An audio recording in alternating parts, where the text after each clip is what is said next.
Well, tonight we take you inside a secretive Korean church that has recruited new Australian members in shopping centres and in university campuses. For the first time, former members of the church in Canberra describe being initiated into a group they say recruits women as spiritual brides for its leader, a man who's currently serving time for rape in South Korea. The group says they have nothing to hide and that it's just like any other religious group. They say their leader is not a messiah and that the church is not a cult. But some allege that once inside, members are given a much different picture. The Feed's Joel Tozer speaks to two young Australian women about their experiences inside Providence. Working through all those painful emotions, at times I felt suicidal, at times I felt completely just like, roadkill, I guess, just, run over, used by someone else for their own purposes and then just cast aside.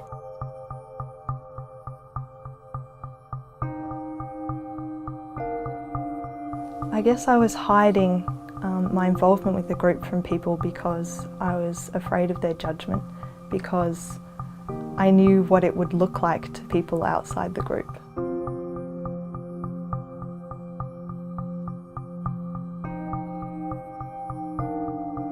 It's important to realise what a modern day cult looks like.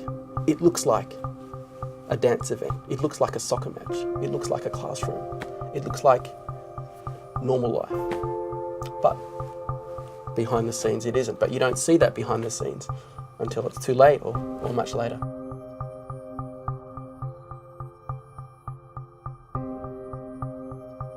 If you look at all their events and all their propaganda and material through the lens of a serial rapist, it all makes sense.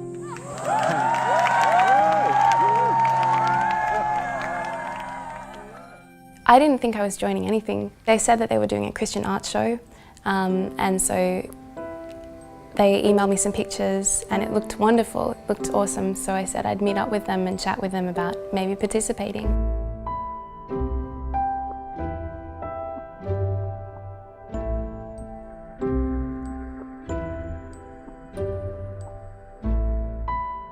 I just got such a good feeling from her. She seemed so friendly and really nice, and I didn't think anything bad could really happen from it.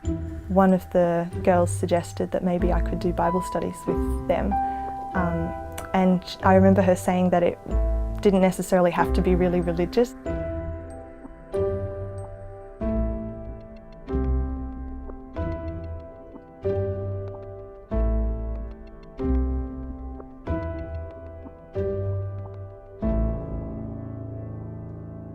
The first song we'll sing is a sacrifice like no other. It's truly because of something of sacrifice that we can rise to levels that we could never have even imagined.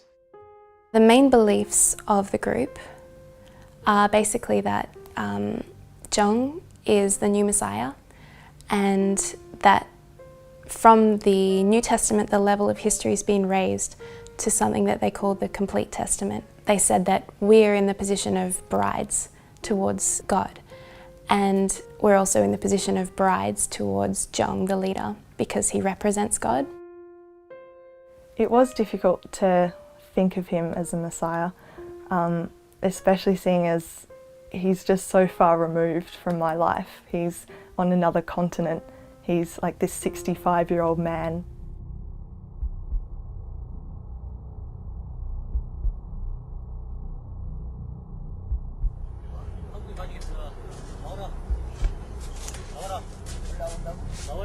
네가 손 대고 있네. 막 찍어라. 이 새끼 내 손 잡고 있잖아. 잘 찼어? 네.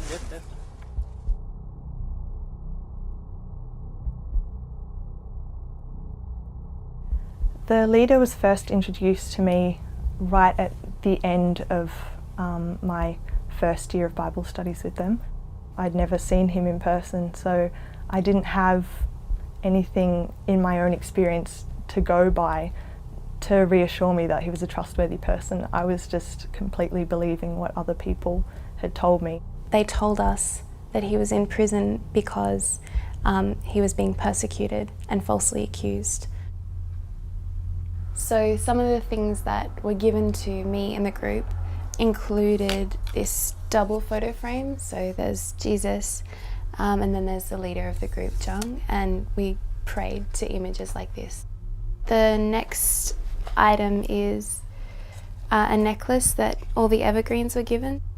So the people who were supposed to dedicate their lives to Jung only and not get married. And that was me. We were explained that the 3 pearls and just the way that they're placed is meant to signify a vagina. So. Why do you think that was a symbol? Because Jung is woman obsessed and he's sex obsessed. Yeah. And I guess he wanted his women to be wearing symbolism that fit him. We were encouraged to write letters to the leader. I would often write to him about how difficult things were for me at home, all the tension and conflict that was happening in my family. He might not have even ever seen one of my letters. Sarah, Australia. Nice to meet you. I know that it's hard, but go to church. Don't let your parents know about it though. To Sarah. I read your letter and saw the photo of the beach. It made me feel warm. Treat the Lord like He is next to you. Sarah, are you well? The Holy Son has given the gospel to Australia and He has preached the gospel through me. In this room, I feel like I'm in your warm bosom and your embrace of love. My head leader was telling me to write to him like he was my husband or like he was my lover, and he would write back in the same way. He asked me to send a photo of myself, to him, and we were encouraged to be in a bikini or, a lot of makeup on, really pretty. Some of the letters were quite intimate. So he'd say things like, women are much more beautiful when they're naked, and he said my white skin arouses him. He asked me to visit him in Korea, so I visited him in prison. So we got a 15-minute visit with him. He knew me by name from when I stepped in the room, so he'd obviously seen my photos. And he said to me through letters that he would stroke our photos on the wall of his cell. At the end, he just blew kisses and left. These girls are kind of primed to think they're about to meet the Messiah, and this is the most wonderful opportunity. And that he's innocent, and it's so unfair that he's in jail. He was persecuted just like Jesus was. So we have this bizarre situation where a serial rapist is brought young, attractive women to him in jail.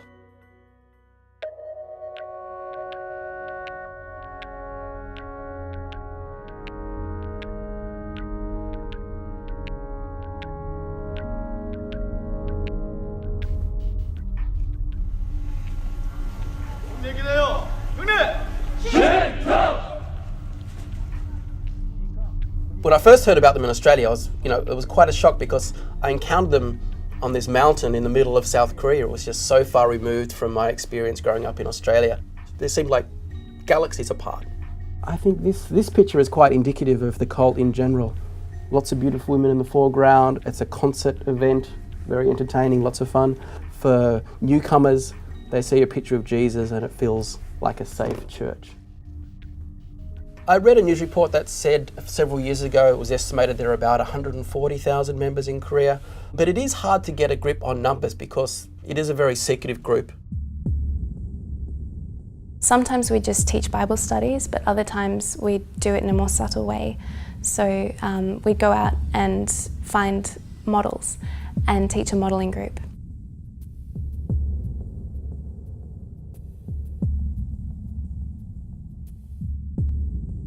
The leader wants to target young, beautiful women because he wants to have as many beautiful women believing that they're in love with him and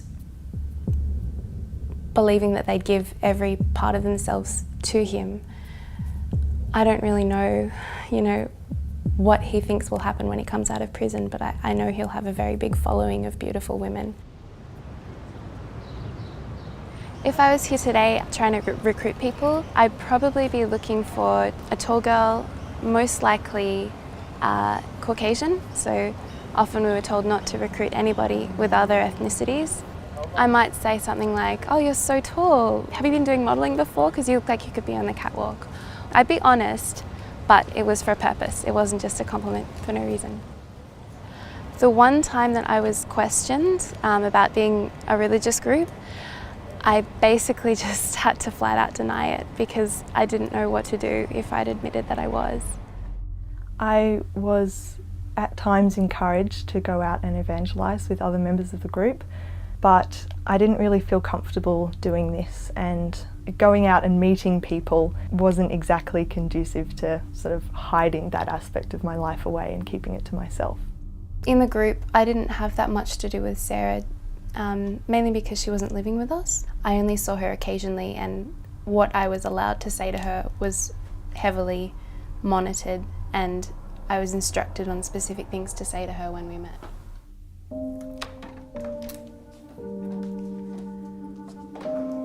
We were encouraged to, have prayer times, pray in tears, have cold showers, fast. Any suffering to get closer to Him was considered noble. Lord, I just pray that You'll be with me and that You'll guide my spirit to meet the right people and find Your brides. In a cult, the end justifies the means. We believed that everything we were doing was right. We believed that we were trying to save people's lives and people's spirits, and some things that you're doing are justified because it's God's will. I did believe that I was doing the right thing when I was trying to evangelize girls.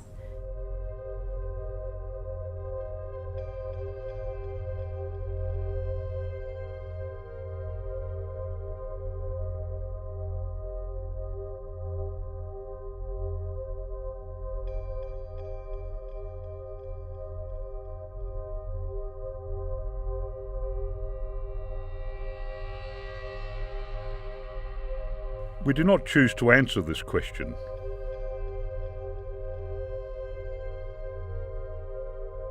We do not agree to comply with this fishing for information.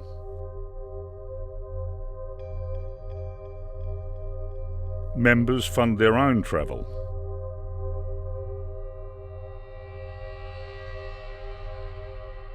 Denied. We're dealing with a group that is unethical, that is saying that it's okay to lie to your parents, it is okay to lie to those outside the truth, because our truth is higher.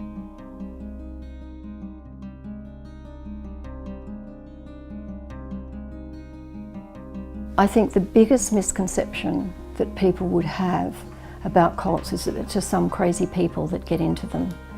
It's incredibly confusing when a family member becomes involved in one of these groups.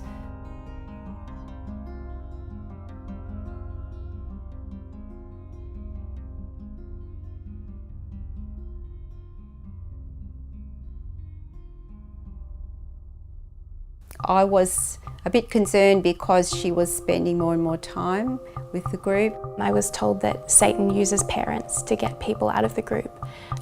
So, don't communicate with them as much as you can help it.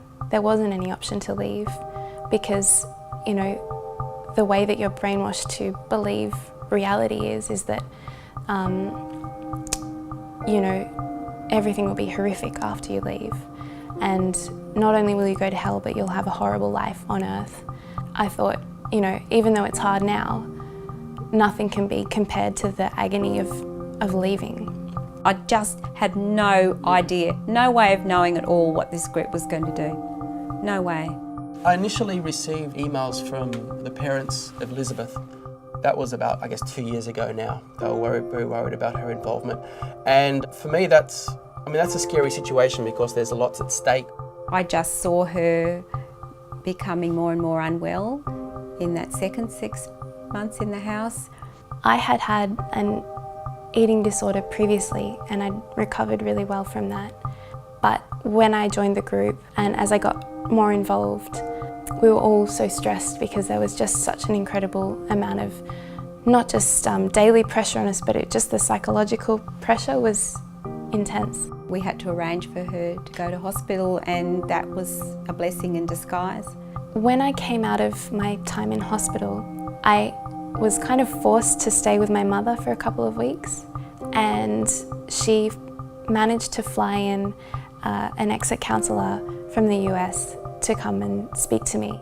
And I know how I would be if I believed something is truth and someone wants to come and tell me, no, you don't have truth at all. It's a scam. You don't just go in and start to tell them that. My sister came into my room in the morning while I was still in bed and told me that there were these people who were coming to talk to me, to give me some information about cult groups. And it was just the last thing I wanted to hear. Roz met her first and talked about groups in general, which is kind of a non-threatening way to bring up the subject. And luckily, to Sarah's credit, she sat there and took that in. I couldn't really deny the things that they were saying. I couldn't really deny that there were bad things happening in this group. And it kind of got to a point where I realised, and I still remember like hearing this thought in my head, is that I don't want to be in Providence anymore. It was incredibly painful to sort of realise that what I'd been sacrificing everything for the past almost 2 years was a lie. The only way that I could describe it was rape. Even though it wasn't physical, it was mental and it was emotional and it was spiritual rape. I felt violated. There is a lot of recovering to do, and this is, you know, it can take months, it can take years for some people who've been in a long time. I'd lost most of my friends. I didn't have anything. I wasn't in a degree. I wasn't going anywhere. And I felt like I'd wasted so much time in a lie. I've just had so much freedom since I left the group. I've just been so much happier and so much more relaxed. Being able to, you know, go see a movie with friends, being able to go out and have a drink and not have to make excuses about why I can't, has just been really amazing. I really think about a lot of the members. It's just so sad that their lives are taken away from them, not just what they're doing, but just their free will. They all had individual hopes and dreams, but they've had to all give every single one of them up just to participate in this cult and this lie.